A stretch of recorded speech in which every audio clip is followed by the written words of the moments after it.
সালে যে সরকার তৈরি হয়েছিল, যারা 2014, 2018 এবং 2024 সালের একটি প্রত্যেকটি অবৈধ নির্বাচন করেছিল, তার বিপরীতে বাংলাদেশের জনগণের পক্ষ থেকে যে গণতান্ত্রিক আন্দোলনগুলো হয়েছিল, প্রত্যেকটি আন্দোলনে বাংলাদেশ জাতীয়তাবাদী ছাত্রদল নিরলসভাবে এদেশের মানুষের পক্ষে আন্দোলন সংগ্রাম করেছে এবং আন্দোলন সংগ্রাম করতে গিয়ে বাংলাদেশ জাতীয়তাবাদী ছাত্রদল বাংলাদেশের সব থেকে ক্ষতিগ্রস্ত ছাত্র সংগঠন হিসাবে উপনীত হয়েছিল। আমাদের ছাত্রদলের হাজার হাজার নেতাকর্মীরা গুম এবং খুনের শিকার হয়েছে এবং বাংলাদেশ জাতীয়তাবাদী ছাত্রদলের সাবেক সফল সাধারণ সম্পাদক আমাদের ইলিয়াস আলী সহ অসংখ্য নেতাকর্মীদেরকে গুম করা হয়েছে, এখনো পর্যন্ত তাদের আমরা সন্ধান পাইনি। এবং গত 5 আগস্ট ছাত্র জনতার গণ অভ্যুত্থানে বাংলাদেশ জাতীয়তাবাদী ছাত্রদল সব থেকে ক্ষতিগ্রস্ত সংগঠন। এই যে গণ অভ্যুত্থানকে একটি কার্যকর এবং ইতিবাচক এবং সফল করার জন্য আমাদের দলের ভারপ্রাপ্ত চেয়ারম্যান জনাব তারেক রহমানের নেতৃত্বে বা ওনার নির্দেশনা যে আমরা আন্দোলন সংগ্রাম করেছিলাম, সে আন্দোলনও বাংলাদেশ জাতীয়তাবাদী ছাত্রদলের 100-এরও অধিক নেতাকর্মী আমাদের শহীদ হয়েছেন। এর বাহিরে প্রায় 1970 জন নেতাকর্মীরা যারা জেলে বন্দী ছিলেন এবং 3000-এরও অধিক নেতাকর্মীরা চিকিৎসাধীন ছিলেন। সুতরাং এই দীর্ঘ পথ পরিক্রমায় বাংলাদেশ জাতীয়তাবাদী ছাত্রদল সংকট সম্ভাবনা মিলিয়ে এক ধরনের যে মধ্যে দিয়ে আমরা যাচ্ছি, সেটিকে আমরা মনে করছি যে এটি একটি চ্যালেঞ্জিং সময় হলো।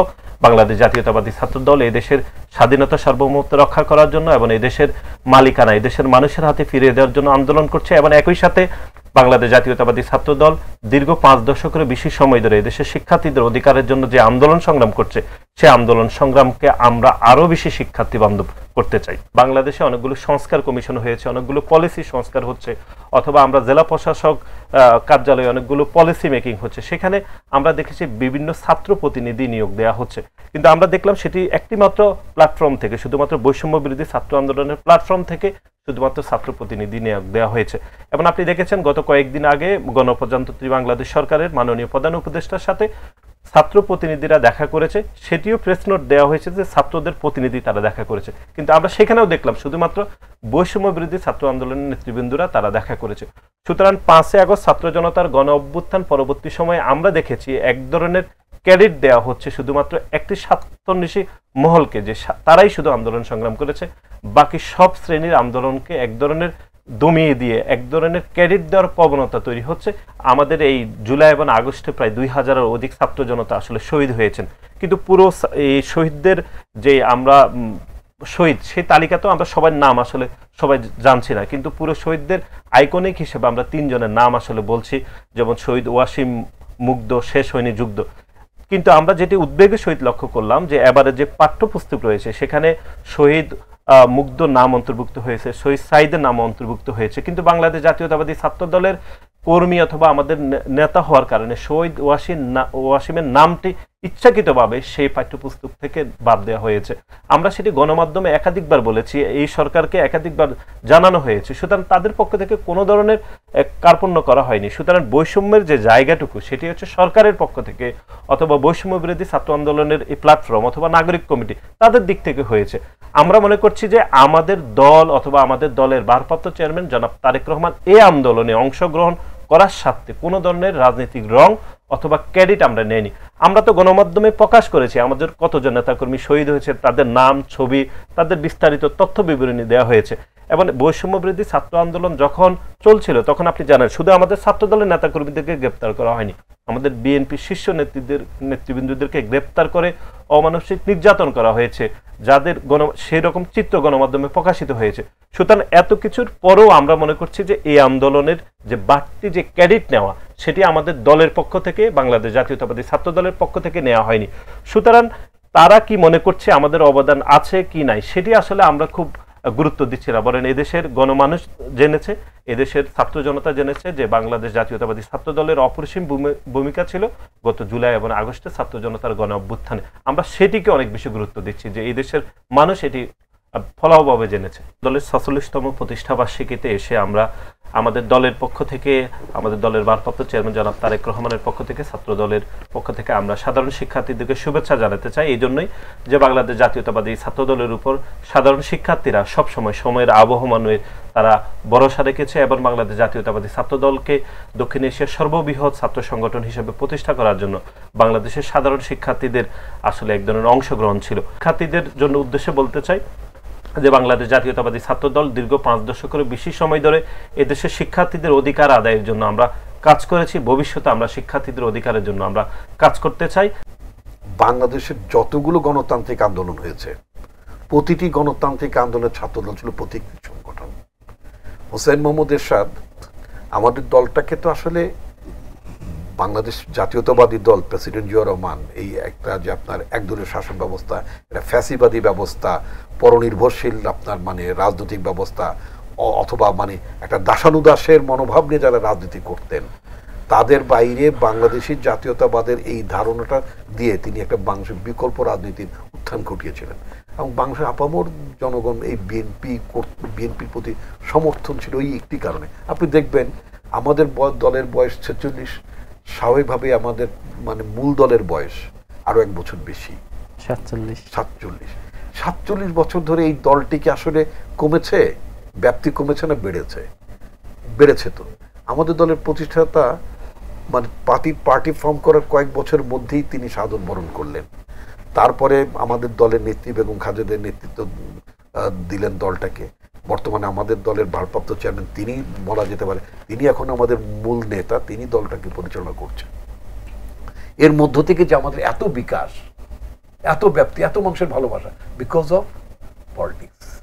আমরা একটা সুস্থ রাজনীতি দিতে পেরেছি। এটা ক্ষমতাশ্রয়ী রাজনীতি না, ক্ষমতা কেন্দ্রিক। এরশাদের ক্ষমতা কেন্দ্রিক রাজনীতি ছিল। এরশাদ নাই, ক্ষমতা নাই, মানে পরগাছার মতো এখানে আপনার মানে পরগাছার মতো লতিয়ে লতিয়ে সার্ভাইভ করার চেষ্টা করেছে, এখন নাই হাওয়া। বিএনপি কি তাই? বিএনপি তো সেলফ একটা মানে জনগণের দল। আমাদের নেতা বিশ্বাস করতেন যে জনগণই হচ্ছে সকল ক্ষমতার উৎস। এটা কিন্তু একেবারে core philosophy of our party. আচ্ছা, তো এই যে জনগণের সকল ক্ষমতার উৎস বিশ্বাস করা একটা দল, তার ছাত্র সংগঠন হিসেবে আমরা এসব কয়েক বছরের মধ্যে মানে আমাদের দল প্রতিষ্ঠিত হলো, তারপর আমাদের পার্টির ফাউন্ডার অ্যাসাসিনেটেড হলেন, তারপর এরশাদ মার্শাল জারি করলো। সেই মার্শালকে ফাইট আউট করা, চ্যালেঞ্জ করা জাতীয়তাবাদী ছাত্র দল আমরা ফাইট আউট করেছি। এবং আমরা একটা নতুন ছাত্র সংগঠন, অলমোস্ট কয়েক বছর ছাত্র সংগঠন, 79-এর দলটা হলো, আর তারপরে আপনার এরপরে 82 সাল থেকে আমরা ফাইট করা শুরু করলাম। 3 বছরের সংগঠন বলা যেতে পারে।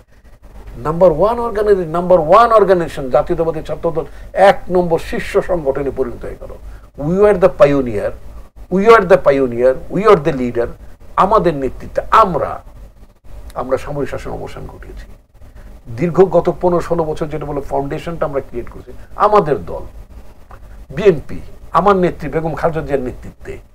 আনডাউটেডলি আমাদের ছাত্র সংগঠন, তো ছাত্র সংগঠন তো আমার ফাউন্ডেশন। বিএনপির আজকে আমি যখন vice chairman of the party, আমার ফাউন্ডেশনটা কি? ছাত্রদল, ছাত্র রাজনীতি। আমরা যখন এরশাদের বিরুদ্ধে আন্দোলন করেছি তখন কিন্তু আমি হলে থেকে, বরং আমি ছাত্র প্রেসিডেন্ট, আমার এটাই যারা আমার তৎকালীন যারা পুরনো যারা বা আমার সমসাময়িক যারা ছাত্র বা একটু জুনিয়র, তারা জানবে যদি আপনি অনুষ্ঠান দেখেন, সাধারণত হরতাল দিলে মানে বড় প্রোগ্রাম আসলে ছাত্র নেতারা অনেক একটু হাইডে চলে যেত। আমি তার ব্যতিক্রম ছিলাম। আমি সবসময় মিছিলের ফ্রন্টে থাকতাম, অলওয়েজ। এখন তো তখন ভিডিও ফুটেজ পাবেন না, ক্যামেরা রিলে টিলে পাবেন। আমি হরতালের বাসায় সাধারণত থাকতাম, কিন্তু হরতাল দেওয়ার আগের দিনে হলে চলে আসতাম, ছেলেদেরকে অর্গানাইজ করে একেবারে কাক ডাকা ভরে মিছিল নিয়ে বেরোতাম। এখন তাহলে আমাদের ছেলেরা হলে থাকতে পারতো না। আমি তো পরীক্ষাও দিতাম, ছাত্রদের প্রেসিডেন্ট থাকা অবস্থা আমি কিন্তু রানিং স্টুডেন্ট ছিলাম। তা আমাদের বাস্তবতা ওদের বাস্তবতাটা একটা না। 16টা বছর তোরা ক্যাম্পাসে ঢুকতে পারতো না। ছাত্রদলের শীর্ষ সংগঠনে আমাদের সময় তো আমরা যারা শীর্ষ নেতা ছিলাম তৎকালীন সময়, আমাদের কিন্তু গায়ে হাত, ওই নতুন বাংলা, এর সাথে নতুন বাংলা ছাত্র সমাজ আমাদের গায়ে হাত দেওয়ার সাহসই ছিল না, দুঃসাহস ছিল না, বরং তাদেরকে আমরা বিদায় করেছি ক্যাম্পাস থেকে। আচ্ছা, ওদের সময় বাস্তবতাটা ভিন্ন ছিল। আমাদের সময় আমরা গ্র্যাজুয়ালি সামরিক শাসন বিরোধী আন্দোলনে, গণতন্ত্রের প্রশ্নে আমরা সমস্ত সংগঠনগুলো আমরা ঐক্যবদ্ধ হয়ে গেছিলাম। আমরা প্রথমে 22 ছাত্র সংগঠন গঠন করলাম, ঠিক শেষ পর্যন্ত এরশাদের পতন আগে এটা একটা নতুন নামটা হলো, সেটা নাম হলো যে আপনার ছাত্র ঐক্য, সর্বদলীয় ছাত্র ঐক্য। বাট ইনিশিয়ালি এটা আমাদের বিবৃতিতে তো 22 ছাত্র সংগঠন নামে। আচ্ছা, তো তখনকার প্রেক্ষিত আর বর্তমান প্রেক্ষিতটা এক না। এবং আমি তো বলবো শেখ হাসিনা সরকার ছিল এরশাদের চেয়ে ফ্যাসিস্ট। এরশাদও তাও তো বলেন যে মাঝে মধ্যে হল টল রেড করতো, আমাদেরকে ধরে ধরে নিয়ে যেত, 2-3 মাস হল বন্ধ রাখতো, আবার খুলে দিত, আবার এসে এক ধরনের কি বলে মানে আপনার যে মানে ইঁদুর বিড়াল খেলা হতো। কিন্তু এ তো ইঁদুর বিড়াল না, ও তো একেবারে ও তো বাঘ হিসেবে মানে মানে থাকতো, মানে হরিণ আর বাঘের মতো, হরিণ এবং বাঘের মতো অবস্থা। তো এই সুতরাং প্রেক্ষিতটা আপনাকে মানে বিবেচনা করতে। আমি তো হলেও থাকতাম, বাসায় থাকতাম, পরীক্ষা দিতে পারতাম। ওরা কি পরীক্ষা দিতে অ্যালাউড ছিল? ও তো ক্লাস করতেই পারতো না। আমি তো ক্লাসও যেতে পারতাম, পরীক্ষায় অংশ নিতে পারতাম এরশাদের আমলে, আমাদের সময়। তো হাসিনা তো বিষয়টা সেই জায়গায় রাখিনি ভাই, ও তো ফ্যাসিজমের চূড়ান্ত লেভেলে চলে গিয়েছিল। এখন কথা হচ্ছে কি, আই এম ভেরি হোপফুল, যেহেতু প্রেক্ষিতটা ভিন্ন। আমরা একদম শেষের দিকে এসেছি আপনার কাছে, প্রেক্ষিতটা ভিন্ন। সুতরাং আমাদের 80-র দশকের যেই ছাত্র রাজনীতির যে ধারাটা পেতেন বা তখনকার ছাত্র নেতাদের অবস্থানটা পেতেন, যে রোলটা পেতেন, আপনি যদি ঠিক এই 21 শতকে এসে যদি ওদের কাছ থেকে ওটাই এক্সপেক্ট করেন, ওই পরিস্থিতি তো আমরা তৈরি করে দিতে পারিনি তাদের জন্য। হাউবার তাদেরকে আমি কনগ্রাচুলেট করি, আমার ছাত্র দল সহ সমস্ত ছাত্র সংগঠনগুলোকে, ইনক্লুডিং যারা বৈষম্যের ব্যানার নিয়ে যারা তাদেরকে অভিনন্দন জানাতে চাই আজকের এই দিনে, যেহেতু আমার ছাত্র দলের প্রতিষ্ঠা বার্ষিকী। তাদের ইয়েস, তোমাদের সবার রোল ছিল, তোমরা সবাই মিলেই কাজটা করেছো। সুতরাং এই বিজয়, এই অর্জনটা আমাদের সবার। আমি মেসেজটা এটি দিতে, এই বিজয়টা, এই অর্জনটা আমাদের সবার। সুতরাং সেই অর্জনটাকে আমরা সংহত করি, এটাকে বিভক্ত না করি।